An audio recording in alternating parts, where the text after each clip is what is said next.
An interlude. Orinthia's boudoir at 15:30 on the same day.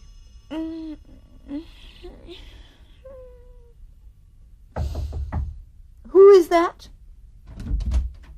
His Majesty the King. I don't want to see him. How soon will you be disengaged? I didn't say I was engaged. Tell the King I don't want to see him.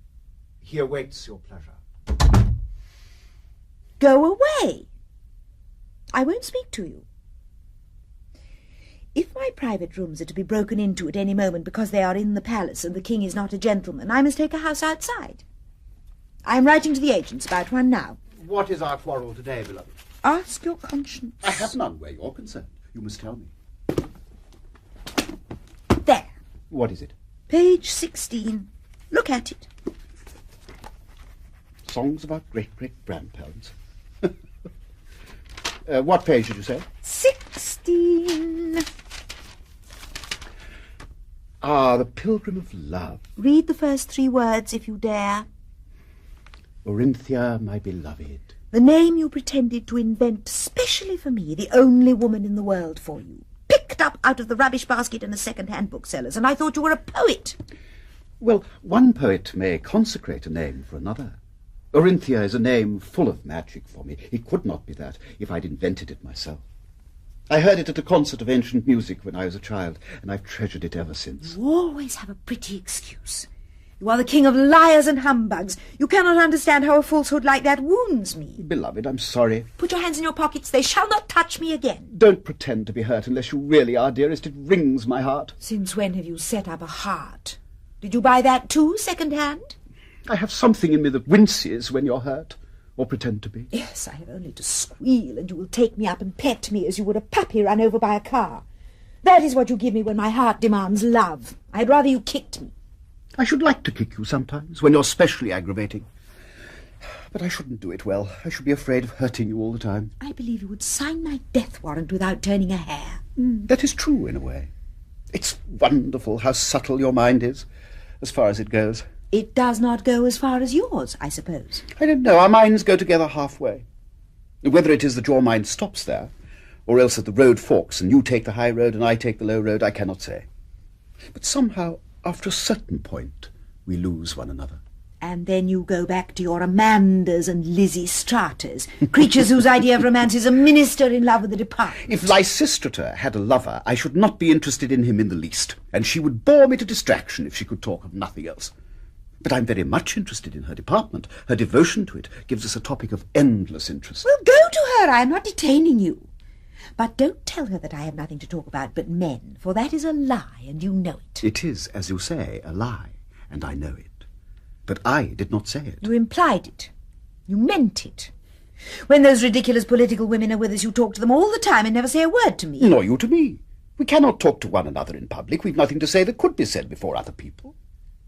Yet we find enough to say to one another when we're alone together.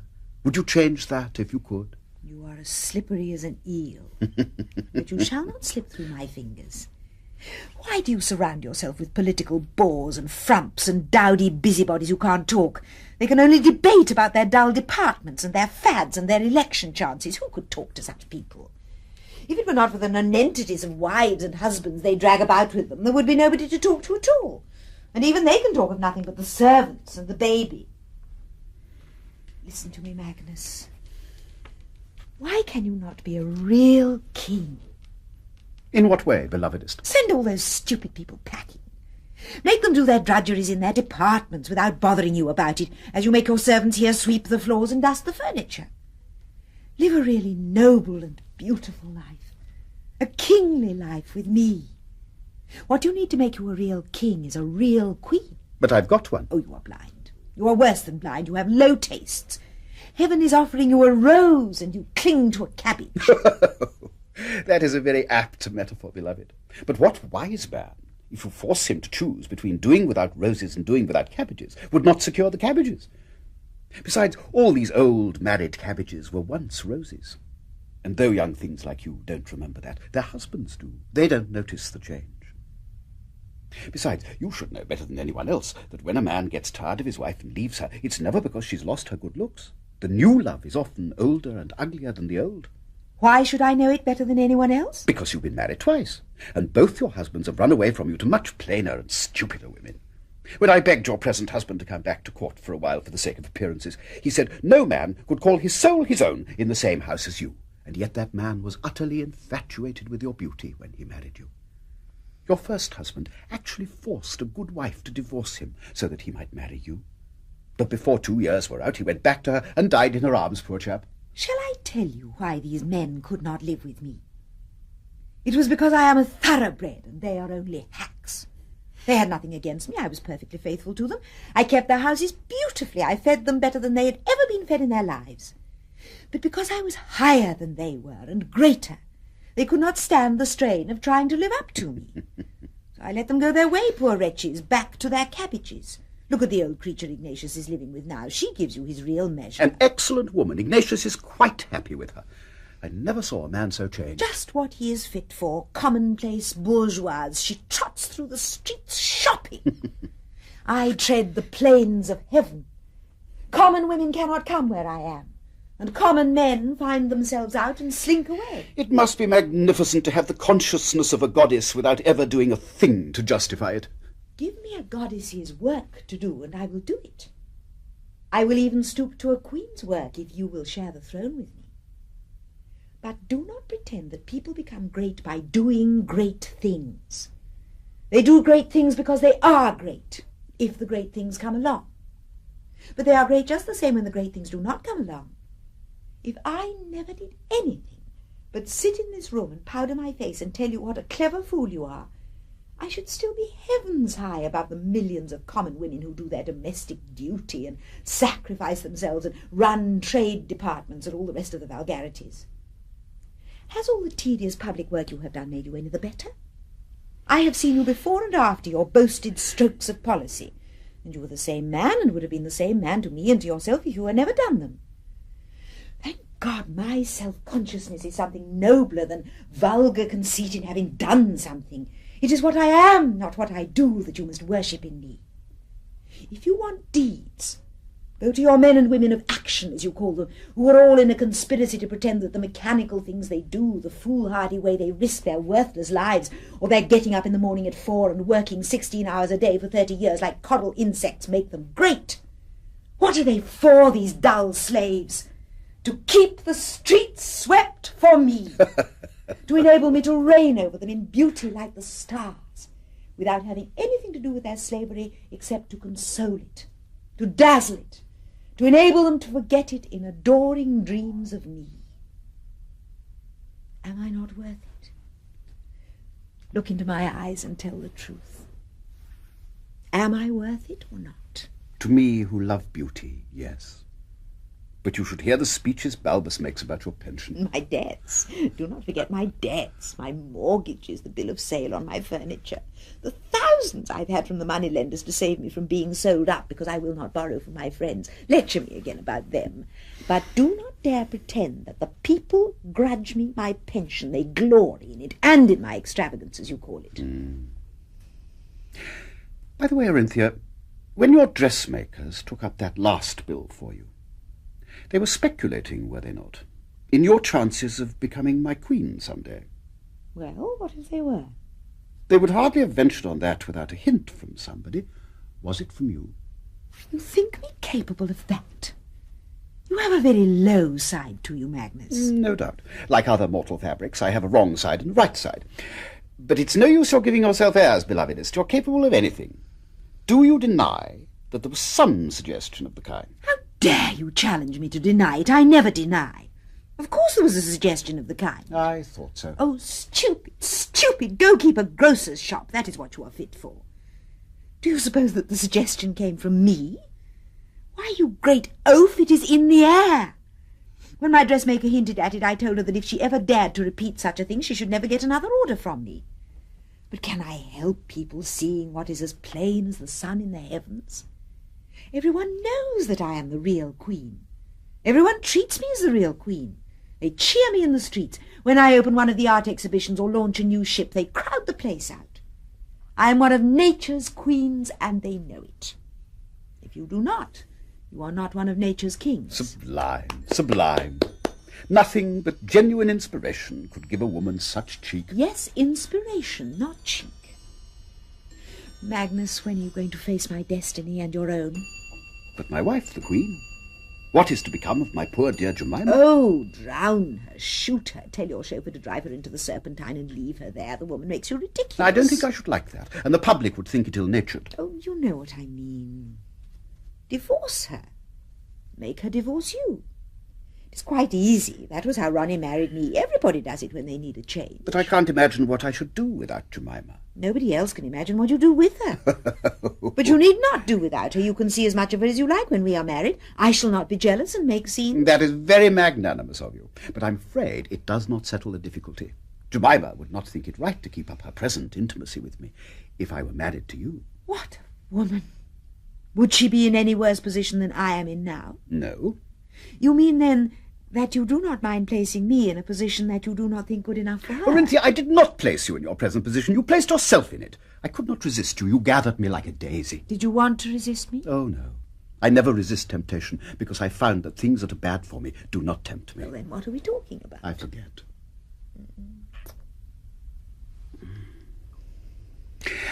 I think I was explaining the impossibility of my wife changing places with you. Why impossible, pray? I cannot make you understand. You see, you have never been really married, though you've led 2 captives to the altar and borne children to one of them. Being your husband is only a job for which one man will do as well as another, and which the last man holds, subject to 6 months' notice in the divorce court. Being my wife is something quite different. The smallest derogation to Jemima's dignity would hit me like the lash of a whip across the face. About yours, somehow, I do not care a rap. Nothing can derogate from my dignity. It is divine. Hers is only convention. That is why you tremble when it is challenged. Not a bit. It's because she's part of my real workaday self. You belong to fairyland. Suppose she dies. Will you die too? Not immediately. I shall have to carry on as best I can without her, though the prospect terrifies me. Might not carrying on without her include marrying me? My dear Orinthia, I'd rather marry the devil. Being a wife is not your job. You think so because you have no imagination. And you don't know me because I have never let you really possess me.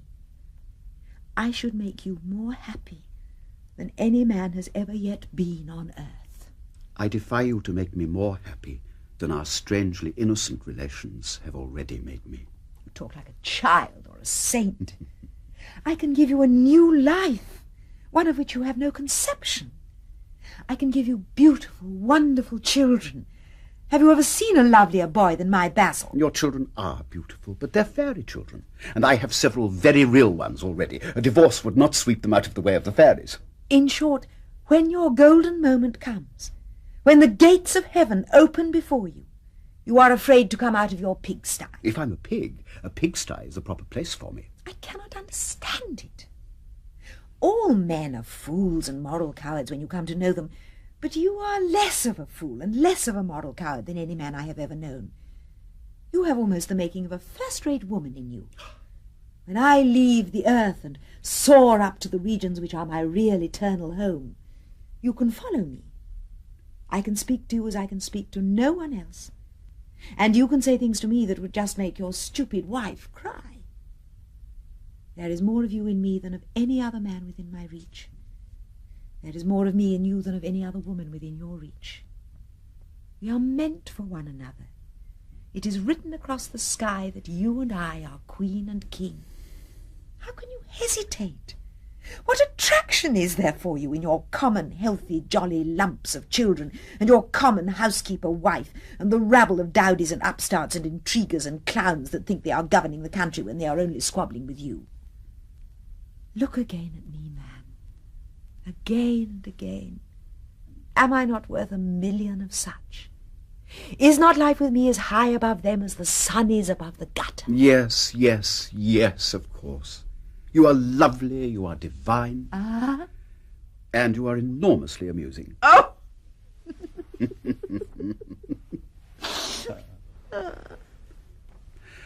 Someday, perhaps, nature will graft the roses on the cabbages and make every woman as enchanting as you. And then what a glorious lark life will be.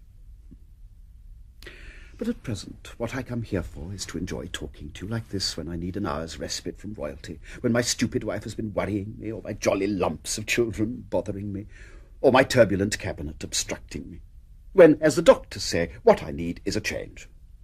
You see, my dear, there is no wife on earth so precious, no children so jolly, no cabinet so tactful, that it is impossible ever to be tired of them. Jemima has her limitations, as you've observed, and I have mine. Now, if our limitations exactly corresponded, I should never want to talk to anyone else, and neither would she. But as that never happens, we are like all other married couples. That is, there are subjects which can never be discussed between us because they're sore subjects. There are people we avoid mentioning to one another because one of us likes them and the other one doesn't. Not only individuals, but whole sorts of people. For instance, your sort. My wife doesn't like your sort, doesn't understand it, mistrusts and dreads it, not without reason. For women like you are dangerous to wives. But I don't dislike your sort. I understand it, being a little in that line myself. At all events, I'm not afraid of it, though the least allusion to it brings a cloud over my wife's face. So when I want to talk freely about it, I come and talk to you. And I take it she talks to friends of hers about people of whom she never talks to me. She has men friends from whom she can get some things that she cannot get from me. If she didn't do so, she'd be limited by my limitations, which would end in her hating me. So I always do my best to make her men friends feel at home with us. A model husband in a model household. And when the model household becomes a bore, I am the diversion. Well, what more can you ask? Do not let us fall into the common mistake of expecting to become one flesh and one spirit. Every star has its own orbit, and between it and its nearest neighbour there is not only a powerful attraction, but an infinite distance. When the attraction becomes stronger than the distance, the two do not embrace. They crash together in ruins. We too also have our orbits, and must keep an infinite distance between us to avoid a disastrous collision. Keeping our distance is the whole secret of good manners, and without good manners, human society is intolerable and impossible. Would any other woman stand your sermons, and even like them? Orinthia, we are only two children at play, and you must be content to be my queen in fairyland. And I must go back to my work. What work have you that is more important than being with me? None. Then sit down. Unfortunately, this silly business of government must be carried on. There's a crisis this evening, as usual. But the crisis is not until 5. I heard all about it from Sempronius. Why do you encourage that greedy schemer, Proteus? He humbugs you. He humbugs everybody. He even humbugs himself, and of course he humbugs that cabinet which is a disgrace to you. It is like an overcrowded third-class carriage. Why do you allow such riffraff to waste your time? After all, what you paid for to be a king? That is, to wipe your boots on common people. Yes, but this king business, as the Americans call it, has got itself so mixed up with democracy that half the country expects me to wipe my perfectly polished boots on the cabinet, and the other half expects me to let the cabinet wipe its muddy boots on me. And the crisis at 5 o'clock is to decide which of us is to be the doormat. And you will condescend to fight with Proteus for power? Oh, no, I never fight. But I sometimes win. If you let yourself be beaten by that trickster and poseur, never dare to approach me again. Proteus is a clever fellow, even on occasion a fine fellow. It would give me no satisfaction to beat him. I hate beating people. But there would be some innocent fun in outwitting him. Magnus, you are a mollycoddle. If you were a real man, you would just delight in beating him to a jelly. A real man would never do as a king. I'm only an idol, my love, and all I can do is to draw the line at being a cruel idol. Now, I must really be off. Au revoir. But it is only 25 minutes past 4. You have heaps of time before 5. Yes, but tea is at 4:30. Never mind your tea. I will give you your tea. Impossible, beloved. Jemima does not like to be kept waiting. Oh, bother Jemima. You shall not leave me to go to Jemima. My dear, I must. No, not today. Listen, Magnus, I have something very particular to say to you. You've not. You're only trying to make me late to annoy my wife. Let me go, please. Why are you so afraid of your wife? You are the laughing stock of London, you poor henpecked darling. Henpecked? What do you call this? At least my wife does not restrain me by bodily violence. I will not be deserted for your old Dutch. Listen, Orinthia, don't be absurd. You know I must go. Now, do be good. Only 10 minutes more. It's past already.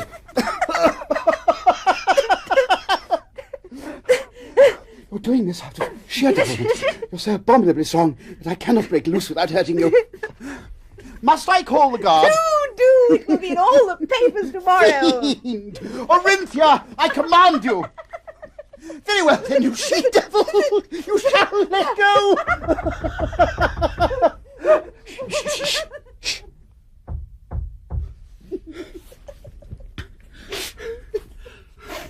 Come in. Her Majesty sent me to remind you the tea is waiting, sir. Thank you.